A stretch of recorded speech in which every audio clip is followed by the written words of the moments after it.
बिस्मिल्लाहिर्रहमानिर्रहीम, अस्सलाम वालेकुम, वेलकम टू वाओ। मुझे ज़ोहेब बख्शीर कहते हैं और आज मेरे साथ जो शख्सियत मौजूद हैं ये मेजर रिटायर्ड मुमताज़ साहब हैं। आज हम इनसे बात करेंगे। आज इनसे हम जानेंगे कि हमने ये देखा है कि हमारे माशरे में आर्मी रिटायर्ड जो पर्सन होता है वो आर्मी से रिटायरमेंट लेने के बाद या तो सिक्योरिटी सर्विसेज फराम करता है या फिर वो किसी और मुल्क में जाके कुछ ऐसी सर्विसेज देता है जिसकी एवज वो बहुत अच्छा मुआवजा कमाता है। लेकिन मेरे साथ जो शख्सियत मौजूद हैं इन्होंने इन सब के बजाय सोशल वर्क को, चैरिटी को तरजीह दी। आज हम इनसे जानेंगे कि आखिर एक आर्मी रिटायर्ड पर्सन जो है उसने चैरिटी की काम को क्यों चूज किया। सर, आपके टाइम का बहुत शुक्रिया। सबसे पहले तो आप मुझे यह बताएं कि आपने आर्मी में 15 साल सर्व किया, आपने कारगिल वार में भी हिस्सा लिया। तो एक जो बैटल ऑफ द ग्राउंड का जो आदमी होता है वो तो हमने देखा है कि सिक्योरिटी सर्विसेज फराम करता है, बड़े बड़े इदारों से बड़ी हाई जो है ना वो तनख्वाह लेता है और उसके ऊपर वो काम करता है। तो आपने ये तनख्वाहदार काम छोड़ के तो ये चैरिटी का काम क्यों शुरू किया? जी, बिस्मिल्लाहिर्रहमानिर्रहीम। Zoheb, thank you very much. बड़ा ज़बरदस्त सवाल आपने पूछा है। इसको मेरे ख्याल में इसी सवाल के जवाब को प्रीमाइज बनाकर तो हम आगे गुफ्तगू के लिए बिल्ड करेंगे फॉर्मेट। ऐसा ही होता है, बिल्कुल ठीक कह रहे हैं कि एक प्रोफेशनल बैकग्राउंड का आदमी दूसरी चेंज ऑफ कैरियर जो है, चेंज ऑफ प्रोफेशन के लिए बहुत बड़ा एक हर्डल होता है। इसके पीछे रीज़न ये है कि आज़ाद कश्मीर में जो 2005 में अर्थक्वेक था, बेसिकली वो उसकी बुनियाद बना था कि वहाँ इतना ज़्यादा डिवास्टेशन थी और उस डिवास्टेशन के बाद जिस तरह लोग बेयारो मददगार पड़े हुए थे, तो luckily at that time Fazalia trust जो था वो इनफॉर्मल वे में अवेलेबल था। उसके प्लेटफॉर्म से हमने और बिलखुसूस सजादा नशीन दरगाह आलिया फाजलिया गढ़ी शरीफ के पीर अकरम शाह साहब, उन्होंने हमें फ़ौरन, मैं उस वक़्त सर्विस में था, तो उन्होंने हमें फ़ौरन कॉल करके ऑन बोर्ड लिया और कहा कि इतनी चीज़ें हम भिजवा रहे हैं, आप लोगों को डिस्ट्रीब्यूट करा दें। तो फाजलिया बेसिकली पहला अदारा था जो वहाँ पहुँचा और हमने चीज़ें और आप यानी कि 2005 में फाजलिया के वसत से आप यहाँ पर आए और आप लोगों ने सामान डिस्ट्रीब्यूट किया and you are the very first one organisation in this state के जिसने यहाँ पे लोगों की इमदाद का सिलसिला शुरू किया। एग्जैक्टली। तो वो एक बेसिकली इस काम की बुनियाद बनी। फिर 2005 से 2010 तक का जो इशू टाइम था, तो उसमें मैं ऑल्दो कि after getting retired from the army में I was inducted in civil services of Azad Kashmir. But in 2010 ऐसा हुआ कि इस काम के साथ इतना वो लगाव हो चुका था कि हमने ये सोचा कि अगर इसको हम फॉर्मली ना किया तो जिन लोगों की उम्मीदें हमसे वाबस्ता हैं वो बड़े मायूस होंगे। तो या तो हम उस वक्त करते ही ना, अब करके तो पीछे हट जाना इनके लिए मुनासिब नहीं है। तो आप ये कह लें कि फिर देन 2010 इसको फॉर्मली हमने ऑपरेट करना शुरू कर दिया। तो मुझे सब ये बताया कि हमने देखा है हमारे माशरे में, सॉरी टू से, कि जो चैरिटी वर्कर होते हैं, जो सोशल वर्कर होते हैं, उनका एक खास ऑब्जेक्टिव होता है और वो पसे पर्दा जो उनका ऑब्जेक्टिव होता है वो ये कि उन्होंने चैरिटी का काम करके लोगों की सिंपैथी गेन कर ली और उसके बाद उन्होंने सियासत में कदम रख दिया। आपके क्या इरादे हैं सियासत के हवाले से?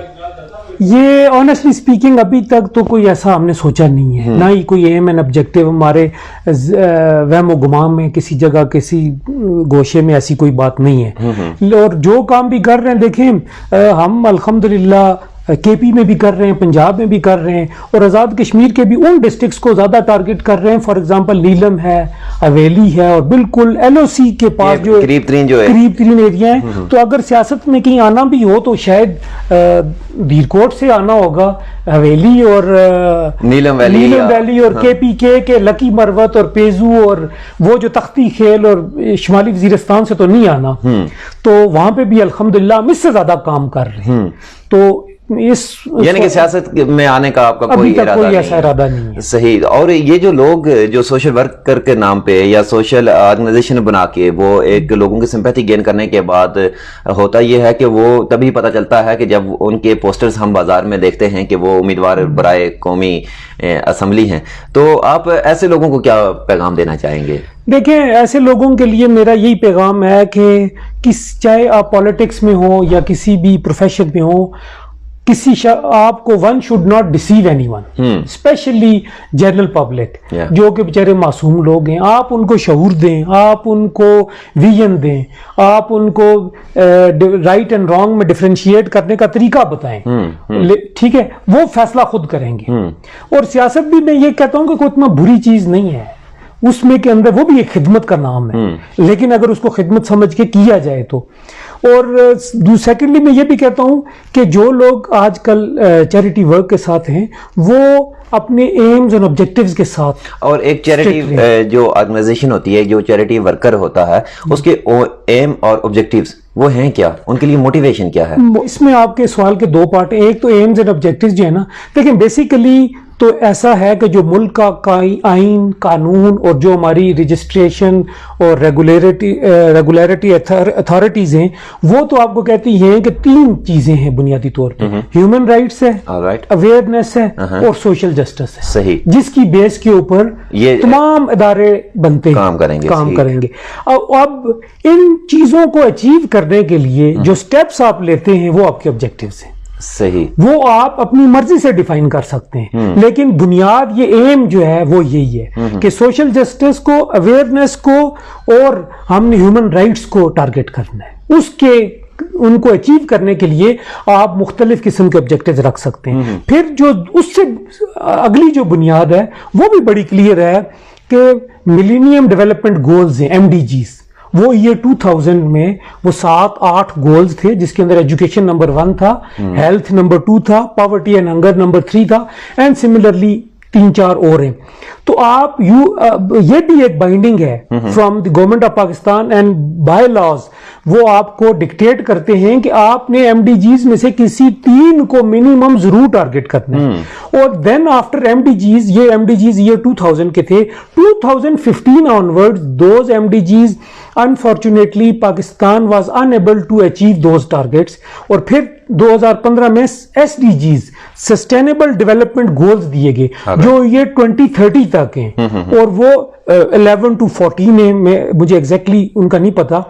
तो उनमें भी एजुकेशन, हेल्थ और जिन चीजों को फाजलिया अभी एड्रेस कर रही है वो सारे उसका भी हिस्सा हैं। उनमें पॉवर्टी एलिवेशन भी है, एजुकेशन भी है, हेल्थ भी है, एनवायरनमेंट भी है, वुमेन एम्पावरमेंट भी है।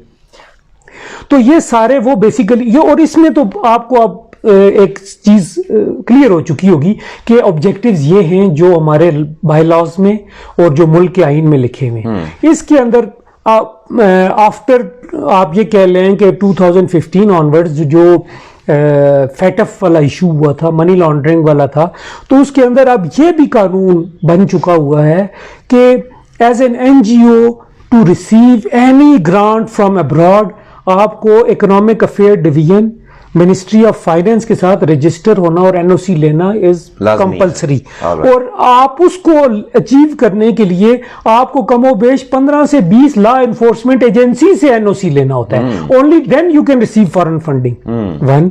सेकेंडली, लेकिन इसमें भी हमारे कुछ साथी ऐसे हैं कि जो नेगेटिव प्रैक्टिसेस कर रहे हैं, वो जो ऑथराइज चैनल नहीं, अनऑथराइज चैनल्स के जरिए वो ये काम कर रहे हैं।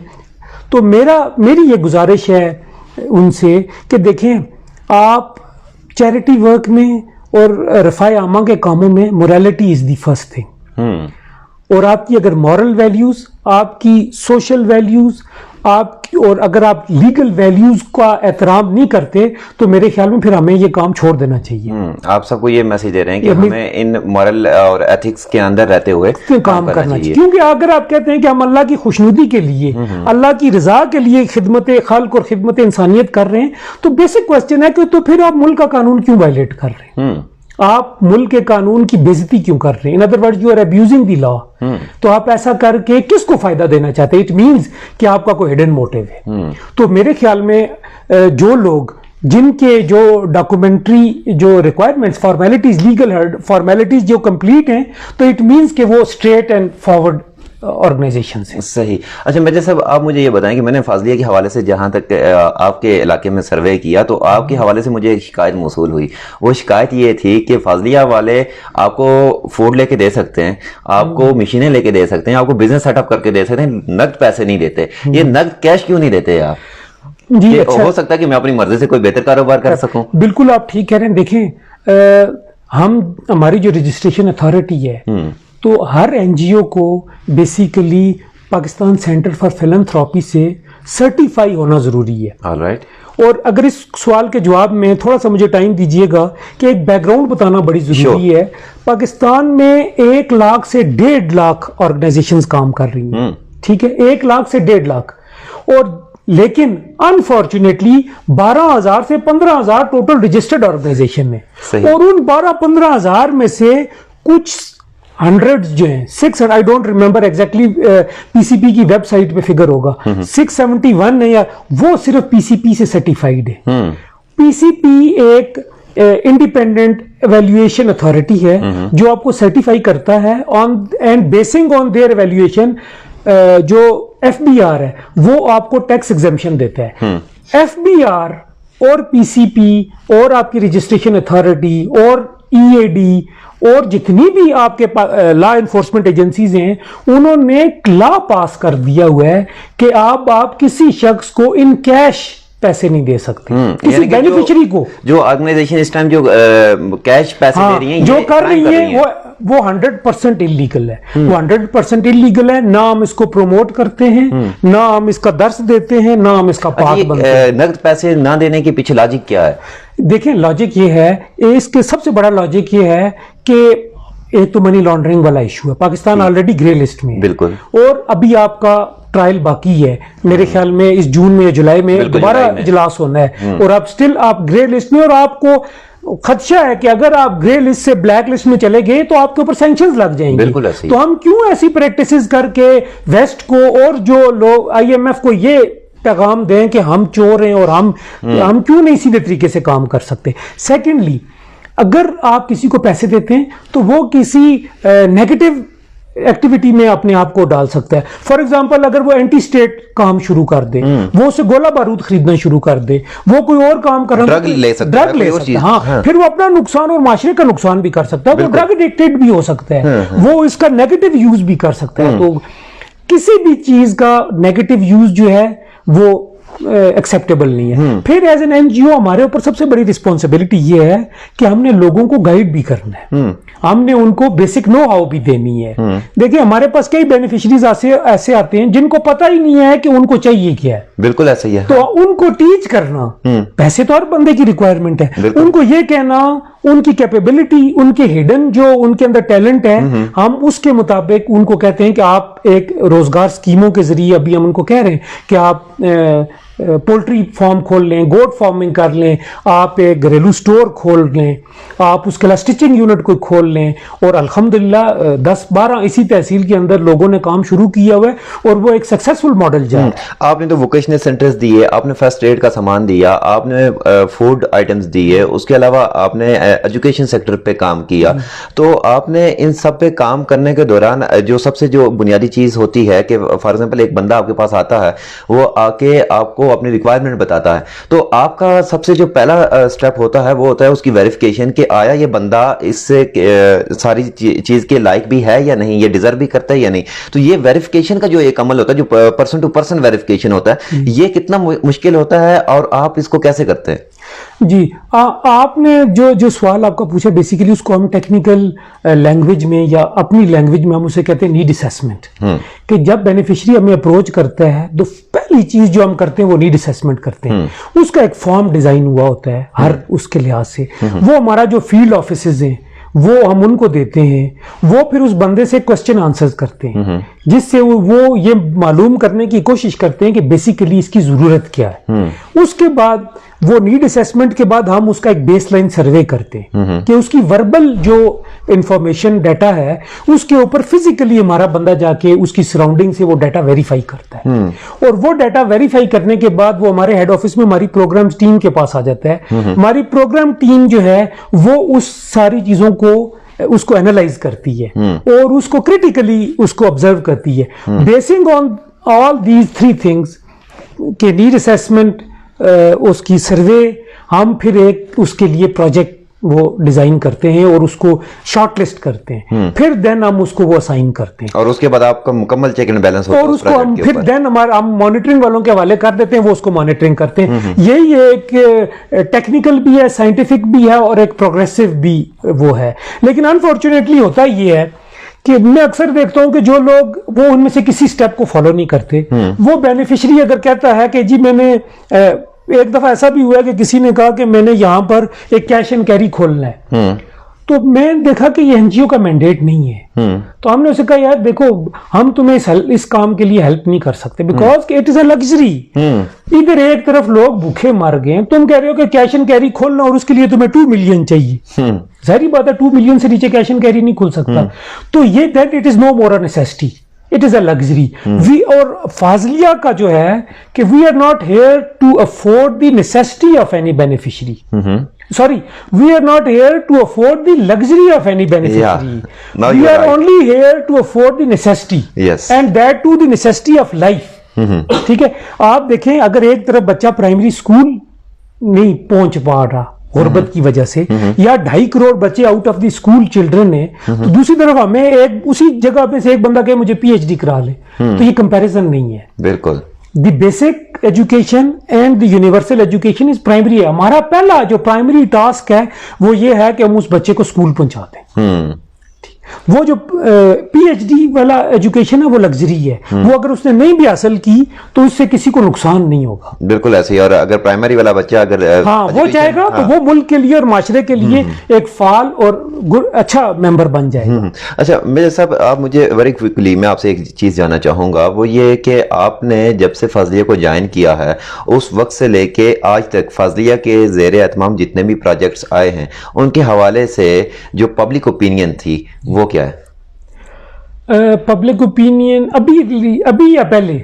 अभी की भी और इससे पहले की भी। अच्छा, बिफोर एंड आफ्टर का अगर मैं कंपैरिजन करूं तो ये हमारे साथी भी यहाँ मौजूद हैं। बिफोर जो उसका ओपिनियन लोगों का शायद ये था कि जी हत्ता के ऑन दी रिकॉर्ड चीजें हैं, ऑल्दो के बड़ी तुर्श हैं लेकिन बयान करनी पड़ती हैं कि लोगों ने कहा कि ये नाम नेहाद ट्रस्ट है। बिल्कुल ऐसा ही है। ठीक है, फिर उन्होंने मुख्तलिफ हमें लीगल उसके अंदर भी फंसाने की कोशिश की, घसीटने की कोशिश की। फिर आप ये देखें कि लोगों ने, कईयों का ख्याल था कि शायद ये एक मखसूस मकतब फिक्र के लोगों को वो प्रमोट करने के लिए बनाया गया है। फिर यहां तक भी कहा गया कि एक खास फैमिली के लोगों को हेल्प करने के लिए या उसके लिए। और अब अल्हम्दुलिल्लाह अगर मैं लोगों का ओपिनियन ना भी कहूं तो मैं आपको कहता हूं कि आप एक सर्वे कर लें और उस सर्वे में आप नीलम से फॉरवर्ड कोटा तक चले जाएं, आप जाके खुद देख लें कि इस तहसील में किन किन लोगों को। और फाजलिया के मिशन के मुताबिक हमारा मिशन ये है कि to serve the humanity irrespective of religion, race, colour, gender and caste. Very good. ठीक है, तो इस हम तो इवन हम ह्यूमैनिटी पे बिलीव करते हैं, हम इवन रिलीजन पे भी बिलीव नहीं करते। और फिर इसका मैं प्रैक्टिकल एग्जांपल दूं तो आज मैं आपके उसके फोरम पे मैं ये भी कहता हूं कि एक क्रिश्चियन हॉस्पिटल है रावलपिंडी में, बिल्कुल वेस्टरिज में है, मुझे उसका सेंट जोसेफ हॉस्पिस, हमने फाजलिया ने उनको भी स्पॉन्सर की है, उनको भी मेडिकेशन के लिए फंड्स दिए।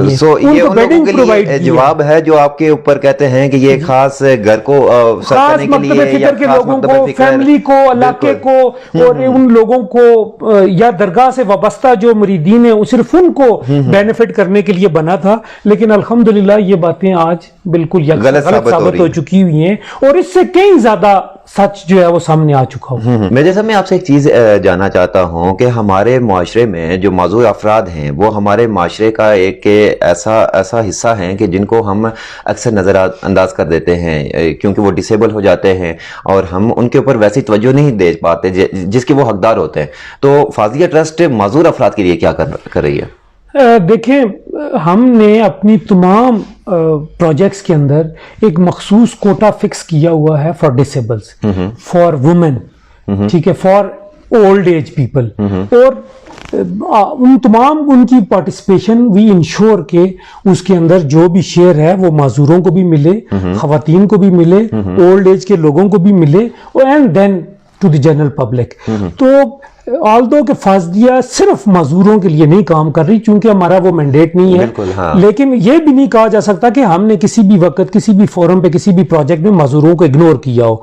हमारे तमाम प्रोजेक्ट्स के अंदर एक मखसूस शेयर यानी कि फाज़लिया ने सोसाइटी की हर इकाई को टच किया है, every segment of the society, उसको हमने अपने प्रोजेक्ट्स का हिस्सा बनाया हुआ है। अगर और ऐसी भी चीजें हैं कि ऐसे भी इदारे हैं कि जो किस काम पे, हाँ अलबत्ता इसके अंदर जो टेक्निकलिटीज हैं हम उसकी वो चूंकि एक स्पेशलाइज्ड जॉब है उसके लिए ओनली उसके लिए फिर आपको अपने थीमेटिक एरियाज को नैरो डाउन करके आपका फोकस सिर्फ मजदूर ही होंगे तो तब जाके वो उसके आप उनको हेल्प आउट कर सकेंगे। लेकिन उनको माशरे के अंदर उनको किसी भी वजह से वो पीछे रहने के लिए ना रह जाएं, हम उनको हर स्टेज के अंदर हर प्रोग्राम के अंदर उसको बड़ी अच्छी पार्टिसिपेशन और वो शेयर देते हैं।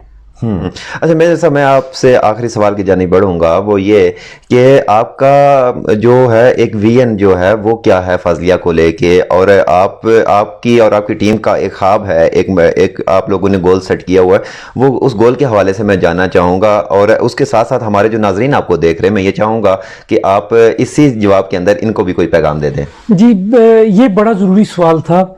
असल में जो हमारा विजन है और जहाँ हम फाज़लिया को लेके जाना चाहते हैं, हम लोगों को भिखारी नहीं बनने देना चाह रहे, हम लोगों को पैरासाइट बनने नहीं दे रहे, हम सस्टेनेबल डेवलपमेंट की तरफ जा रहे हैं। और यही पैगाम उनको है इन लोगों को कि वो आएँ और हमारे साथ इस काम में मदद करें। और हम जो सस्टेनेबल डेवलपमेंट की बात मैं कर रहा हूँ उसके अंदर मैं एक चाइनीज प्रोवर्ब है जो मैं कमोबेश सैकड़ों दफ़ा ये कह चुका हुआ हूँ कि वो basically it is a philosophy behind our work and it is dependent on a Chinese proverb कि if you feed a fish to a man you feed him for a day and if you teach him how to catch a fish you feed him for life.